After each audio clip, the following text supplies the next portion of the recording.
Your news for the state of Tennessee in 10 minutes. Tennessee in 10 is made possible by Tennessee Department of Labor and Workforce Development. Good morning and thanks for joining us. I'm Amanda Hara. The man accused of smuggling thousands of people, guns, and drugs from Texas to Maryland has filed a motion to be released from detainment in Tennessee. Kilmar Abrego Garcia is the Maryland father who says he was mistakenly deported to El Salvador earlier this year. Last month, Tennessee Highway Patrol released video of state troopers pulling him over in Tennessee in 2022.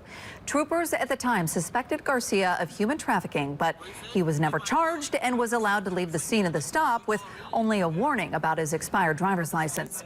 Garcia was brought back to Tennessee last week to face human trafficking charges from that traffic stop. On Friday, a motion was filed to keep him detained until his arraignment, stating he was a flight risk. But his public defender says he should be released and that there's no serious risk that he will run. A Tennessee woman has been indicted for playing a part in an online group that physically and sexually abuses monkeys, according to the U.S. Justice Department. In a news release, the department said a grand jury indicted Katrina Favre, accusing her of making Animal Crush videos. Those videos involved, quote, acts of sadistic violence, the department said. The news release added the accused used encrypted chat apps to send money to people in Indonesia willing to commit the acts of torture on camera. A man from Ohio and a man from North Carolina are indicted as well. Back to you. Tennessee's Attorney General is now suing the Department of Education over a program for Hispanic students. AG Jonathan Skrmetti says the Hispanic Serving Institution program is discriminatory. It provides federal dollars for students in need at colleges and universities that have a student body with 25% or more Hispanic students. Skrmetti says the grant system openly discriminates against students based on ethnicity. The Memphis branch of the NAACP is voicing concerns over the potential budget cuts to Medicaid and SNAP benefits. The organization is urging Tennesseans to call their senators and ask them to vote against the spending cuts. President Trump's tax bill narrowly passed the U.S. House last month. According to the Congressional Budget Office, the bill would cut more than $2 billion in federal spending for SNAP benefits, and more than $6 billion would be cut from Medicaid. We are sounding the alarm on the proposed cuts to the federal budget that would cripple these programs and bring devastation to hundreds of thousands of Americans. This is not a Republican or Democratic issue. This is a people issue. Yes. And we must fight to the end. President Donald Trump wants the bill passed by Congress and on his desk by July 4th. Another Tennessee Valley Authority board member is off the job after a dismissal from President Donald Trump. It's the third time since taking office for his second term.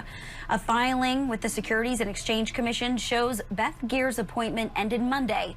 Geer is the chief of staff to former Vice President Al Gore. Her term was set to expire next May.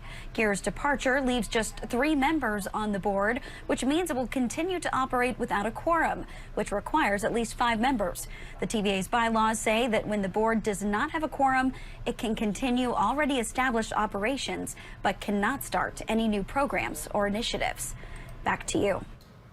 First Alert meteorologist Stefano T. Pietro is tracking the forecast where you live as we get a little bit closer to the weekend here. We certainly do, and we are tracking more rain for the weekend as well. And by the way, get ready for things to get significantly more humid in the coming days. A little warmer today, 80s, maybe near 90. Keep an eye out for a spotty rain shower this afternoon, but many of us are going to end up staying dry. Tomorrow, that'll be a little more difficult. Little rain in West Tennessee tonight. Tomorrow afternoon and evening, we get a few scattered showers and some rumbles of thunder, but there is no severe weather threat. Maybe still breaking into some sunshine, but more clouds mixing in.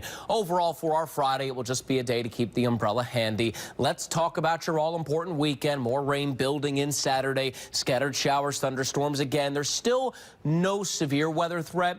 But because it is going to be so humid, don't be surprised if there are some heavier downpours with any thunderstorm. That will continue into Saturday evening. Little break mostly into the overnight. Now, Sunday looks like a lot of that rain is going to stay east of I-65. So those of us in East Tennessee, we get another soaking rainfall. West Tennessee, we may stay mostly dry. Going into Sunday afternoon, we'll have more details in the coming days.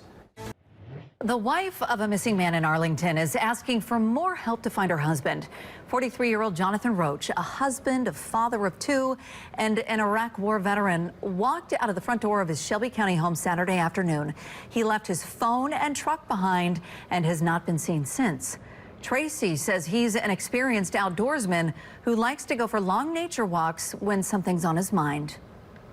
Every day, he would come out and greet me at my car and hug me when I got home. We hug like all day long every time we see each other. He's so loving. I hold his pillow every night and I pretend it's him I'm holding. And I tell it, I love you over and over. Deputies with the Shelby County Sheriff's Office have searched by foot. They've put up a drone, even used bloodhounds to try to track Roach, but say their efforts have been exhausted. Tracy is hoping other law enforcement agencies may be able to help with this search. The parents of Summer Wells say the Department of Children's Services has dropped a case against them. Summer Wells went missing in East Tennessee 4 years ago. She would have turned 9 in February.